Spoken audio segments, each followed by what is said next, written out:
કેમ છો ધોરણ 10 ના વિદ્યાર્થીઓ? ખૂબ ખૂબ સ્વાગત છે તમારું મારી YouTube ચેનલમાં. હું બાતાબ સરફરાજ.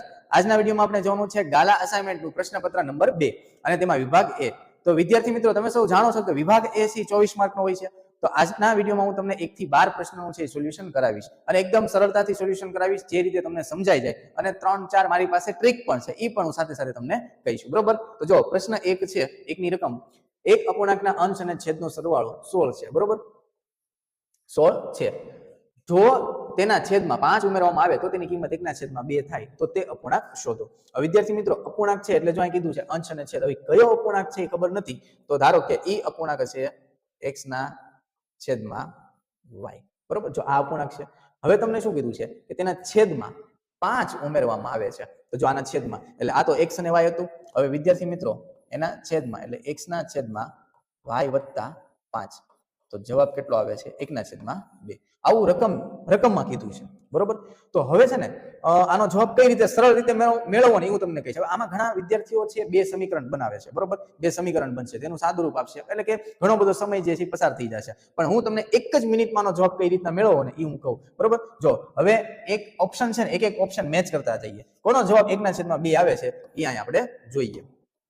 જો સૌથી પહેલા x, આ જો ઉપર છે x, અહીંયા છે y. તો x બરાબર તમે કેટલા મૂકશો? 9 છેદમાં y + 5. y એટલે 7. તો જો 7 + 5 કેટલા થઈ જશે? 12. તો તમે જોઈ શકો છો કે આનો જવાબ 1/2 શક્ય નથી. બરોબર? પછી બીજું 4/12. એટલે x એટલે કેટલા મૂકવાના તમારે? 4 છેદમાં y એટલે 12. 12 ને 5 17.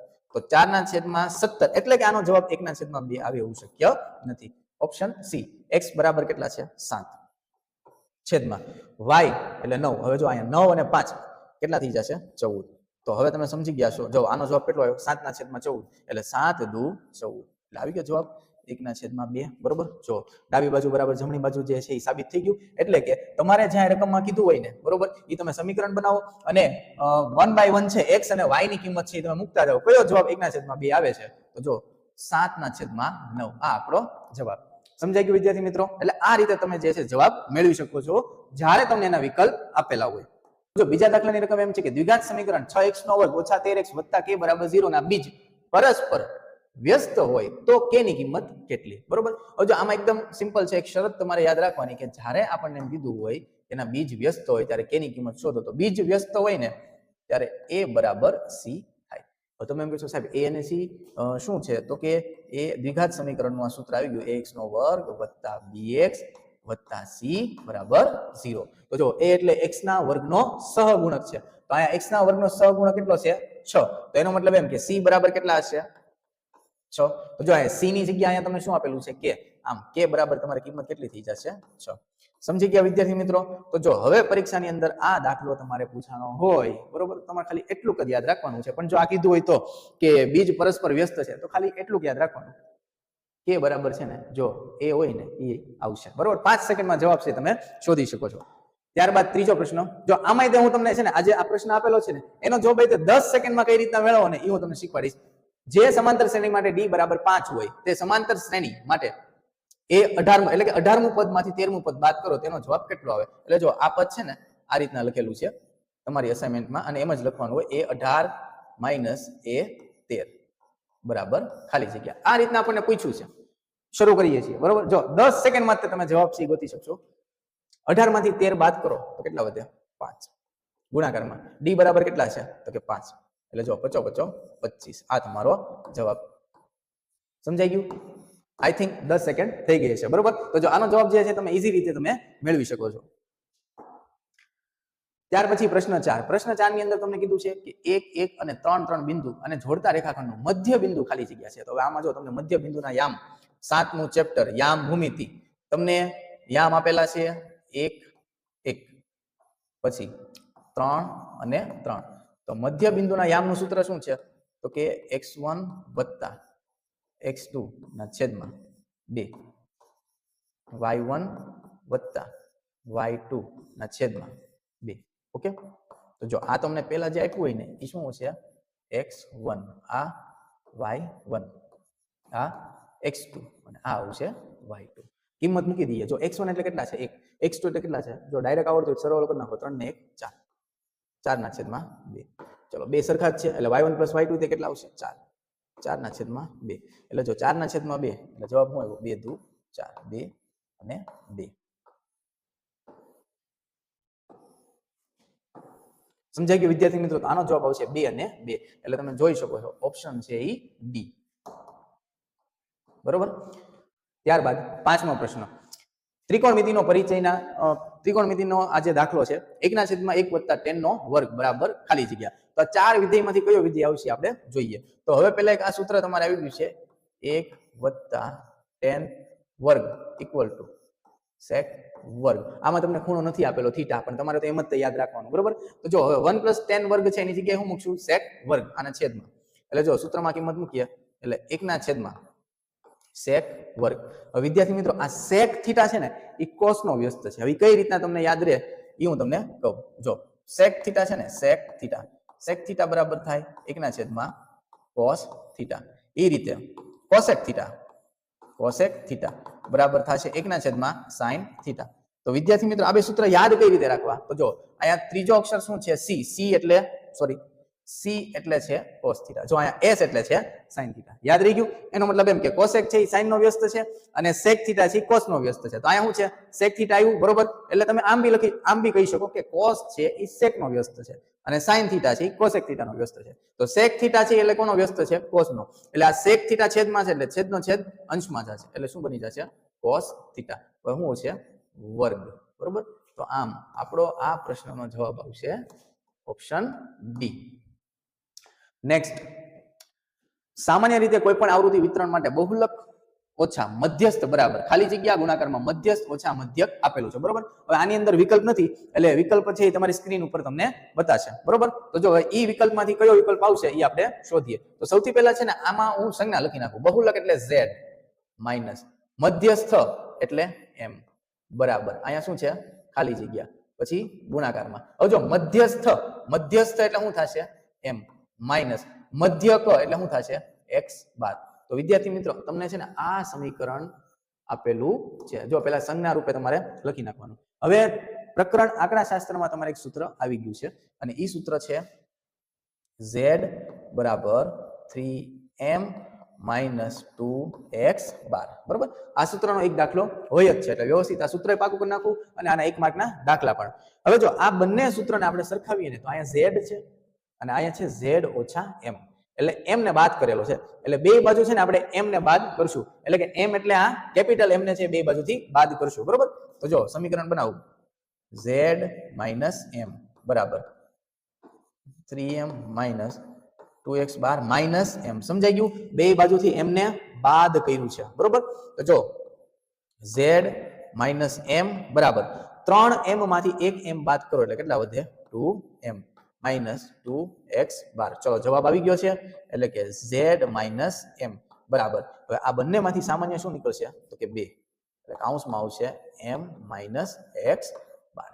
સમજાઈ ગયું? એટલે આનો જવાબ આવશે 2. સમજાઈ ગયું વિદ્યાર્થી મિત્રો બરોબર. ત્યાર પછી 7મો પ્રશ્ન. હવે ખાલી જગ્યા શરૂ થઈ છે. 7મો પ્રશ્ન છે નાનામાં નાની અવિભાજ્ય સંખ્યા અને નાનામાં નાની વિભાજ્ય સંખ્યા હોય તો ગુસા ખાલી જગ્યા થશે. તો વિદ્યાર્થી મિત્રો નાનામાં નાની અવિભાજ્ય સંખ્યા એટલે 2 બરોબર અને નાનામાં નાની વિભાજ્ય સંખ્યા એટલે 4. તો જો 2 ને તો તમે બે રીતે આમ જ લખી શકો અને 4 ને તમે લખી શકો 2 નો વર્ગ બરોબર. ગુસા એટલે કે જે સરખું હોય એ તમારે લખવાનું અને ગુસામાં જે નાની ઘાત હોય એ તમારે પદ લખવાનું બરોબર. તો જો અહીંયા 2 નો વર્ગ છે ને અહીં 2 ની 1 ઘાત આવશે એટલે આમ આનો ગુસા આવશે 2 બરોબર. નેક્સ્ટ p of x બરાબર x નો વર્ગ વત્તા 4x વત્તા 3 નો આલેખ ખાલી જગ્યા છે. આમાં ઘણા વિદ્યાર્થીઓ જે છે એ કન્ફ્યુઝ થતા હોય છે પણ હું છે ને તમને આ પ્રશ્ન કઈ રીતના યાદ રાખવો ને એ હું તમને કહું બરોબર. હવે આ બે પ્રકારના આલેખ મળે છે. પરવલય એટલે કે ઉપરની તરફ ખુલ્લો પરવલય અને નીચેની તરફ ખુલ્લો પરવલય. એક સૂત્ર યાદ રાખો a less than 0 a greater than 0 એટલે હું જો તમને છે ને આ રીતના યાદ રખાવું છું. a ની કિંમત છે ને જો સાંભળજો ધ્યાનથી આ a ની કિંમત છે ને એ 0 કરતા નાની હોય પણ તમે પહેલા એમ કહેશો કે સાહેબ a ની કિંમત એટલે a એટલે કોણ? એટલે જો દ્વિઘાત સમીકરણનું એક સૂત્ર છે ax નો વર્ગ વત્તા bx વત્તા c એટલે આ બહુપદીનો ફોર્મ્યુલા થયો બરોબર. તો બહુપદીના ફોર્મ્યુલાની અંદર જો એ શું છે તો કે x ના વર્ગનો સહગુણક છે. તો અહીંયા આપણે x ના વર્ગનો સહગુણક છે કાંઈ છે જ નહીં, એટલે કાંઈ ન હોય ત્યાં એક તો હોય જ. એટલે માની લ્યો અત્યારે x ના વર્ગનો સહગુણક કેટલો છે? 1 છે. એટલે ચલો હવે હું તમને યાદ રખાવતો હતો, ધ્યાનથી સાંભળજો. a ની કિંમત 0 કરતા નાની હોય એટલે નીચે તરફ, યાદ રહી ગયું? નાની કિંમત હોય તો નીચે તરફ અને મોટી કિંમત હોય તો હવે તો કયું હોય ઉપર તરફ, બરોબર? તો તમારે અહીંયા શું યાદ રાખવાનું? ભાઈ એક આવ્યો, એક તો એક છે એ તો કેવો છે? 0 કરતા મોટો છે, બરોબર? તો આપણો જવાબ શું આવશે? ઉપરની તરફ. સમજાઈ ગયું? બરોબર? આને છે ને તમારે આમ યાદ રાખવાનું, એની કિંમત નાની તો નીચેની તરફ. યાદ રહી ગયું? બરોબર? તો જો આ પ્રશ્નનો આપણો જવાબ આવશે ઉપરની તરફ ખુલ્લો પરવલય, બરોબર? હવે જો બેયની શરત છે ને અહીંયા હું લખી નાખું છું. જો નાની કઈ બાજુ છે? નીચેની તરફ. તો અહીંયા આવશે a લેસ ધેન 0 અને અહીંયા શું આવશે? a greater than 0. સમજાઈ ગયું વિદ્યાર્થી મિત્રો? એટલે કે આપણો જવાબ તો આ છે, ઉપરની તરફ. 9મો પ્રશ્ન, જાન્યુઆરીમાં 5 રવિવાર હોય તો તેની સંભાવના ખાલી જગ્યા થાય. તો જાન્યુઆરી મહિનામાં એટલે કે જાન્યુઆરી મહિનામાં તમારે દિવસો કુલ કેટલા આવે? તો કે 31 દિવસ આવે. અઠવાડિયામાં કેટલા દિવસ? તો કે 7 દિવસ. 7 વડે તમારે ભાગાકાર કરવાનો. જો આ રીતના 7 ચોક 28. શેષ કેટલી વધી? તો કે 3. બસ શેષ વધે ને ત્યાં તમારે અટકી જવાનું, બરોબર? એટલે જો આની સંભાવના કેટલી આવશે? 3 છે, એ આવશે અંશમાં અને છેદમાં કુલ કેટલી? એટલે કે 3 ઉપર આવશે અને કેટલા અઠવાડિયામાં કેટલા દિવસ? 7. એટલે જવાબ આવશે 3/7. ત્યારબાદ 10મો પ્રશ્ન, ત્રિકોણમિતિનો પરિચય છે એનો આ પ્રશ્ન આપેલો છે, બરોબર? હવે જો રકમ જોઈએ. જો સાઈન એની અંદર તમને a જે છે ભૂલથી આવી ગયું છે, પણ એમાં તમને આપ્યું છે આલ્ફા. સાઈન આલ્ફા બરાબર છે 1/√2 અને કોટ બીટા બરાબર છે 1 હોય તો આલ્ફા પ્લસ બીટા એટલે કે બંનેના ખૂણાનો સરવાળો કેટલો થાય? એટલે જો અહીં હું તમને લખીને આપું કે તમને રકમ આ રીતના આપી છે કે સાઈન આલ્ફા બરાબર 1/√2. ત્યારબાદ કોટ બીટા બરાબર 1. તો ગોતવાનું છે હું તમારે? તો કે આલ્ફા પ્લસ બીટા આ બંને ખૂણાનો સરવાળો. ચલો એકદમ સિમ્પલ. આની પહેલા તમને છે ને કોષ્ટક છે યાદ હોવું જોઈએ. તો જો સાઈન આલ્ફા એટલે કે સાઈન ની કયા ખૂણે વેલ્યુ છે, કેટલા ખૂણે વેલ્યુ છે 1/√2 મળશે? તો કે જ્યારે થીટા બરાબર 45 હશે ત્યારે. કોટ થીટાની વેલ્યુ 1 ક્યારે છે? તો કે આમાં એમ જ આવશે છોકરાઓ, થીટા બરાબર 45. તો બંને ખૂણા તો સરખાવી ગયા, 45 અને 45 એટલે કે જવાબ શું આવશે? 90. બરોબર? સમજાઈ ગયું? હવે આ સૂત્રની અંદર તમને એમ પૂછ્યું હોય આલ્ફા માઇનસ બીટા તો શું આવશે? 0. 45 માઇનસ 45. ચતુષ્કોણ XYZW એક વર્તુળને પરિગત છે જો XY બરાબર 13.8 સેમી, YZ બરાબર તો 10.7 સેમી અને ZW બરાબર 7.5 સેન્ટીમીટર હોય તો XW કેટલા? બરોબર? તો જો આની આપણે એક રીત છે.